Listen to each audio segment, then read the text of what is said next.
Hoje, 18 de fevereiro de 2025, Pernambuco anuncia 111 milhões de reais para assistência social e segurança alimentar em 2025. STF mantém decisão sobre porte de maconha e fixa limite de 40 gramas para diferenciar usuário de traficante. Engenharia lidera ranking das profissões com melhores salários de admissão no Brasil. Brasileiros poderão usar Pix por aproximação a partir de 28 de fevereiro. Eu sou o Bruno Sena e o Rádio Notícias está no ar.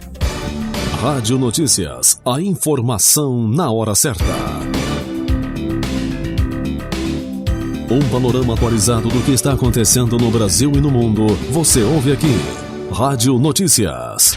Rádio Notícias. Informações com credibilidade e imparcialidade. Não importa onde você esteja, não importa o horário, nós estamos aqui para mantê-lo informado.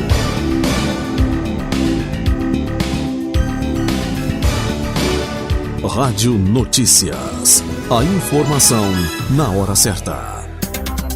A governadora Raquel Lira anunciou nesta segunda-feira 17 que Pernambuco terá 111 milhões de reais em investimentos para políticas públicas de assistência social e segurança alimentar em 2025. O valor representa um aumento de 30,4% em relação ao repasse de 2024. O anúncio foi feito durante a 230ª reunião da Comissão Intergestores Bipartite de Pernambuco, no Recife, com a presença de representantes de 160 municípios. Os recursos serão destinados ao cofinanciamento de serviços, programas e equipamentos, como os centros de referência de assistência social, centros de referência especializados, centros POP e cozinhas comunitárias. O objetivo é fortalecer as políticas de assistência e garantir segurança alimentar para a população.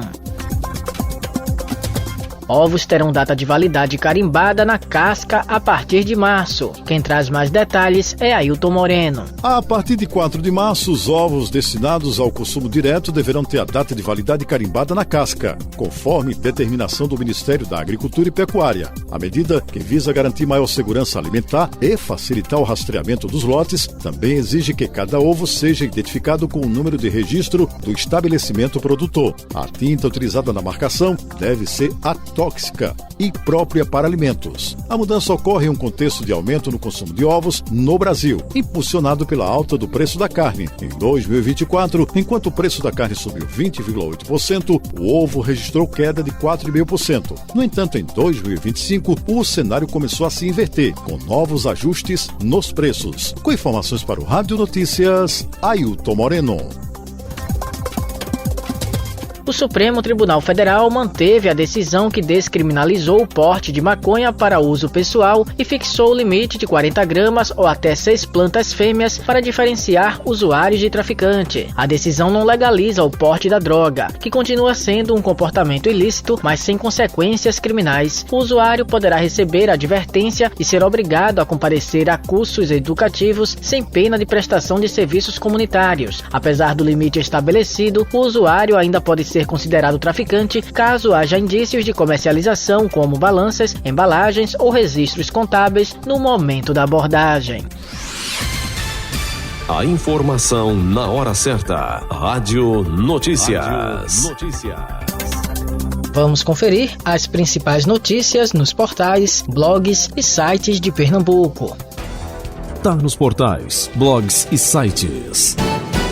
Está no site do Jamildo. O Sindicato dos Trabalhadores em Educação de Pernambuco, Sintep, cobrou na última sexta-feira a prorrogação do concurso público para analistas e assistentes administrativos da Secretaria de Educação e Esportes de Pernambuco. O certame, realizado em 2022, tem validade para analistas e assistentes administrados até março deste ano. E o sindicato argumenta que a ampliação do prazo garantiria a convocação de mais aprovados, incluindo aqueles que estão no cadastro de reserva. A reivindicação foi levada ao Ministério Público de Pernambuco durante uma audiência com a promotora de educação da capital, Gilca Miranda. A presidente do Sintep, Ivete Caetano, destacou que ainda há diversas pendências relacionadas ao concurso, como a convocação de candidatos aprovados para vagas atualmente ocupadas por trabalhadores terceirizados e casos de desvio de função.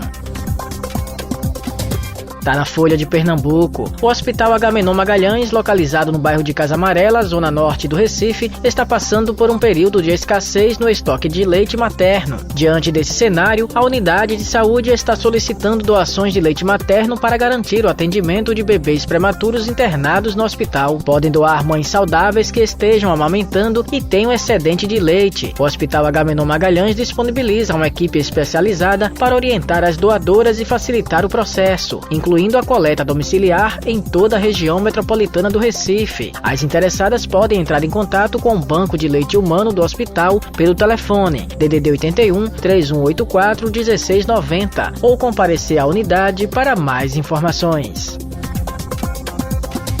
Tá no Diário de Pernambuco. Uma carga com 30 mil maços de cigarro de origem paraguaia foi apreendida na BR-232 em Serra Talhada, no sertão de Pernambuco. No último domingo 16, o caminhão que transportava a mercadoria foi abordado durante uma fiscalização da Polícia Rodoviária Federal com o apoio do Batalhão de Polícia Militar. Ao abrir o compartimento de carga do veículo, os policiais encontraram 600 caixas de cigarros proibidos de serem comercializados no Brasil. O motorista disse que havia adquirido o produto no Rio Grande do Norte e iria entregá-lo no sertão pernambucano. De acordo com a PRF, o homem foi encaminhado junto com a carga à Delegacia de Polícia Federal em Salgueiro. Ele poderá responder por contrabando, que prevê pena de 2 a 5 anos de reclusão.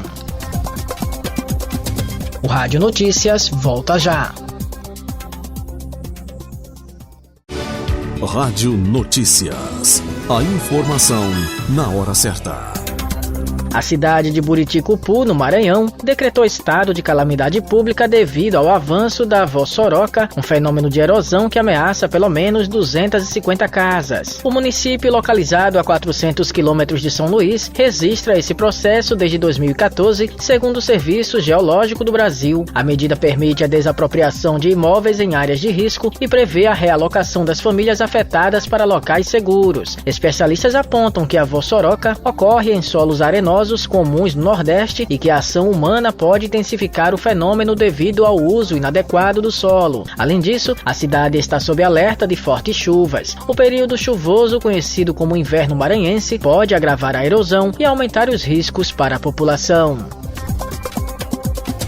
O governo antecipa Bolsa Família e Auxílio Gás em 623 cidades. Claudimário Carvalho traz mais informações.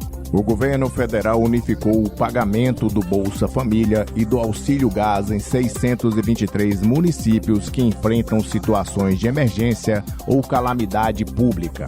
A medida permite que beneficiários dessas cidades acessem os recursos já nesta segunda-feira, sem precisar seguir o calendário escalonado.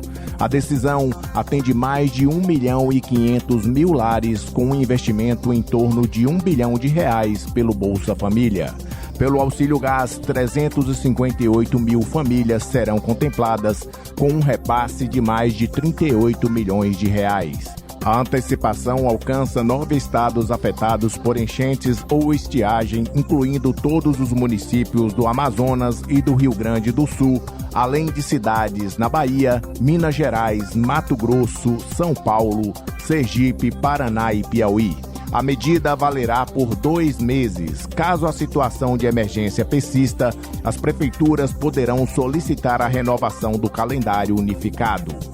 Da agência Rádio Gov em Brasília, Claudimário Carvalho.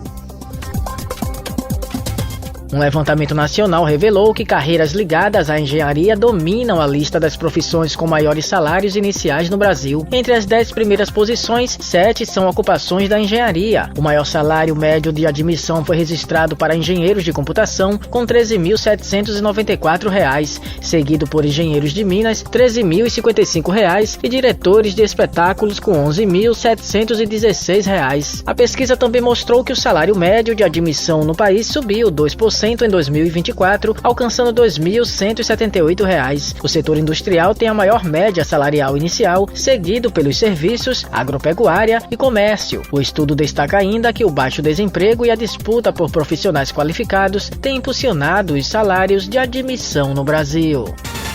Rádio Notícias. A informação na hora certa. Pix por aproximação facilita pagamentos e integração com carteiras digitais. Medida simplifica a jornada de pagamentos. Quem explica pra gente é Bianca Mingotti. A partir do dia 28 de fevereiro, os brasileiros poderão utilizar uma nova modalidade de pagamento para efetuar transações, o Pix por aproximação. A ideia é simplificar a jornada de pagamentos com Pix, reduzindo as etapas nos pagamentos online. Além disso, viabilizar a oferta de Pix em carteiras digitais, as chamadas wallets. A medida já está valendo em algumas instituições desde novembro de 2024, com vistas a garantir a segurança da funcionalidade. Com a modalidade por aproximação, os brasileiros poderão efetuar pagamento instantâneo sem precisar acessar o aplicativo da instituição financeira, de maneira semelhante ao que já acontece com os pagamentos via cartão de crédito por aproximação. Além disso, a novidade também permitirá que pagamentos via Pix sejam realizados aproximando o celular do terminal de pagamento, utilizando o recurso de tecnologia NFC disponível para alguns celulares. Na prática, segundo o Banco Central, a experiência do consumidor será simplificada, já que terá menos etapas do que atualmente. O Pix por aproximação funcionará da seguinte forma: o cliente poderá escolher a instituição financeira e cadastrar sua conta na carteira digital de preferência e salvá-la para efetuar o pagamento presencial com o Pix por aproximação, da mesma maneira como já é feita com cartões. Em 2024, o Banco Central e o Conselho Monetário Nacional introduziram novas regulamentações para expandir o Open Finance, que inclui o compartilhamento de dados entre instituições financeiras. Open Finance é uma medida estruturante do sistema financeiro e do sistema de pagamentos brasileiro que visa a padronização do processo de compartilhamento de dados e de serviços financeiros pelas instituições autorizadas a funcionar pelo Banco Central, conforme o Banco Central, a utilizar os padrões de segurança exigidos pelo Open Finance. A jornada sem redirecionamento permite uma experiência mais fluida para o consumidor, que não vai mais precisar sair do ambiente de compras online para efetuar o pagamento, já que poderá vincular sua conta previamente na loja virtual desejada e pagar as compras diretamente no ambiente. Nesse caso, não será necessário que o cliente acesse outro aplicativo ou seja redirecionado para outra aba do navegador. Reportagem Bianca Mingotti. A Justiça do Trabalho condenou uma família no Rio de Janeiro a pagar R$600 mil em indenização e todas as verbas trabalhistas a uma empregada doméstica que foi mantida em situação análoga à escravidão por mais de 7 décadas. A vítima, resgatada em 2022, aos 85 anos, trabalhava sem salário desde os 12 anos de idade, em um dos casos mais longos já registrados no Brasil. Durante esse período, 3 gerações da mesma família participaram da exploração. Os documentos pessoais da idosa eram retidos pelos empregadores que também realizavam saques de sua aposentadoria. O Ministério Público do Trabalho destacou que a decisão representa um avanço na luta contra violações aos direitos humanos, reforçando o compromisso do Judiciário no combate ao trabalho escravo contemporâneo. Você acabou de ouvir Rádio Notícias, a informação na hora certa. Obrigado pela audiência.